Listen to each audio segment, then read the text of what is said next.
What could a black woman running a cafe in the middle of the California desert have in common with a Bavarian woman stranded there on her way to Las Vegas? Put this baby in the pot. He'll be ready for dinner.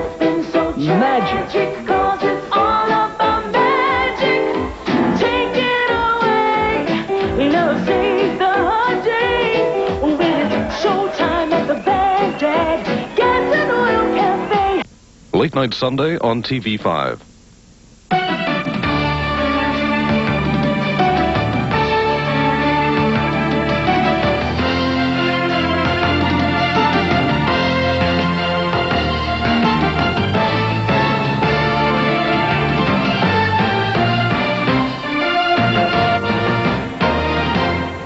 Of Dreams mega sweepstakes winners on Friday's morning exchange. The criminals were winning the battle. It is definitely someone that's violent, that's aggressive. Sad thing for me to think my daughter's out there somewhere. I just knew something was wrong. Crime Stoppers is telling the criminal, if you want to commit a crime, we're going to get you.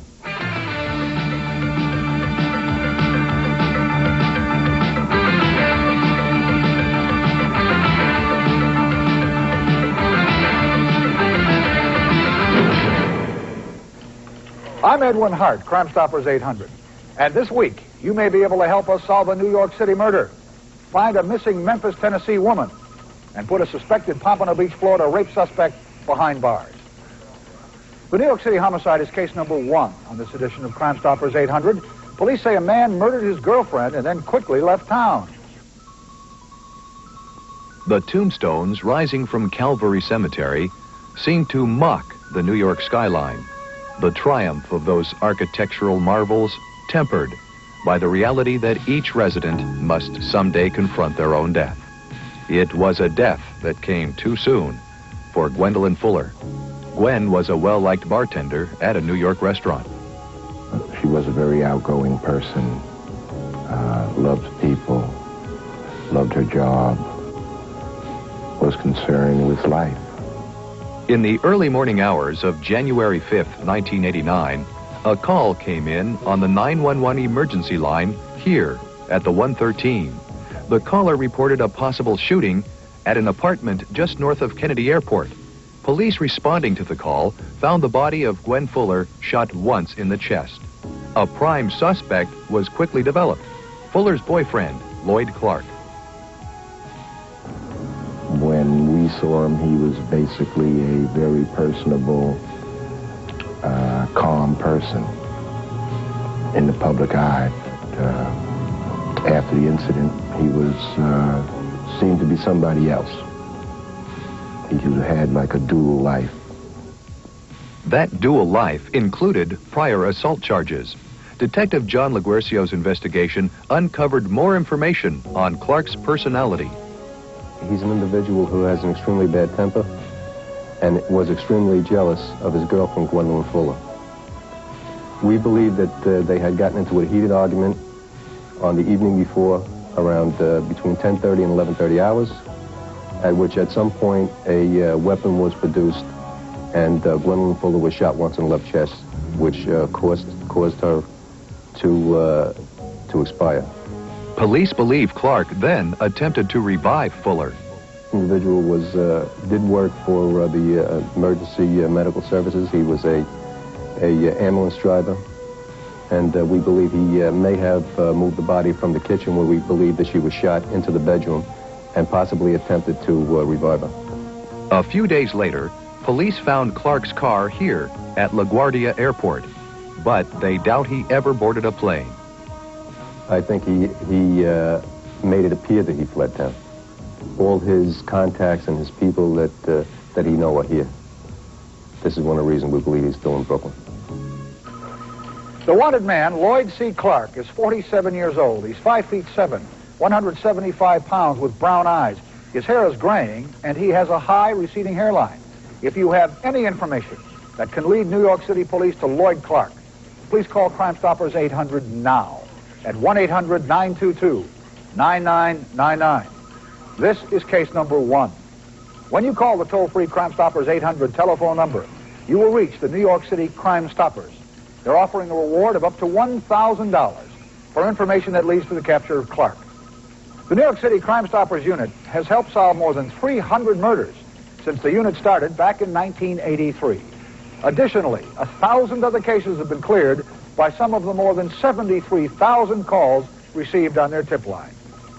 You may recall several months ago that we told you about a Tennessee forgery case in which 2 people were arrested, but that the main suspect got away. This week, we'd like to update that case for you. In the summer of 1990, forged payroll checks were showing up in several southern cities, including Jackson, Tennessee. Merchants were notified of the bogus checks, so when a man showed up at a Jackson grocery store trying to cash one of them, he was nabbed. He took police to a motel where a woman was also taken into custody. But the apparent mastermind of the forgery operation got away. Police identified him as 46-year-old Robert N. Mitchum.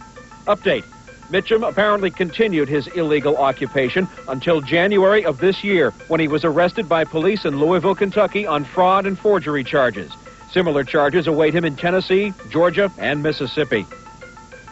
The search for a Memphis woman who mysteriously disappeared more than 4 years ago. When Crime Stoppers 800 continues.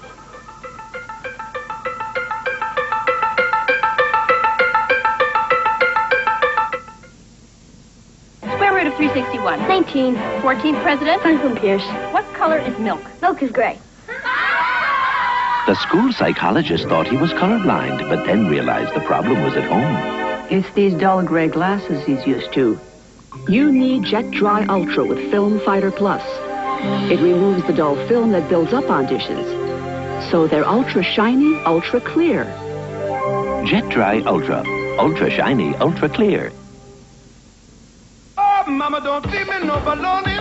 I don't want no ham and cheese. I want something hot and hearty. I want a manwich, please. Don't feed me no bologna. Oh yeah, I want a manwich, please. No, I'm not talking turkey. I want a bigger deal.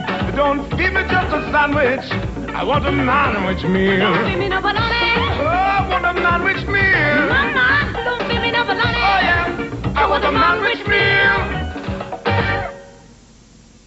It's hard meeting guys you feel safe and secure with. With Connections USA, I never felt threatened or uneasy.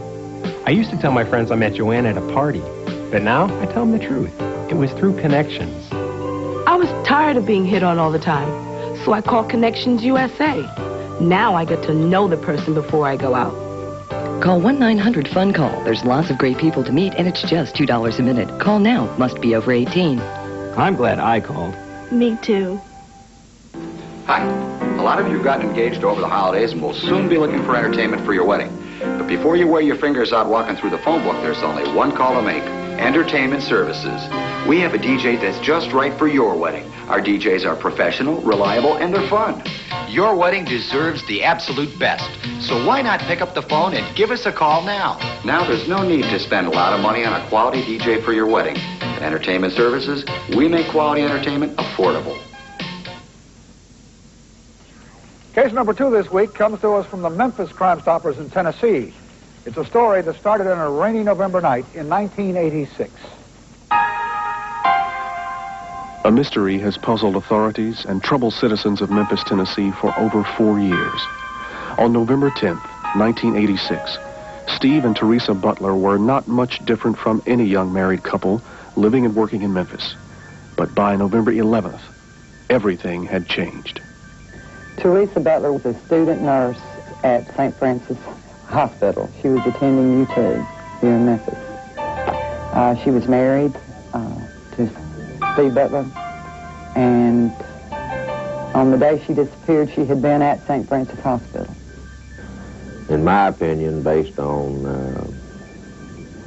the facts that I know, I feel that she was followed from the hospital to a location on Monterey Road where she was confronted and probably abducted and eventually murdered.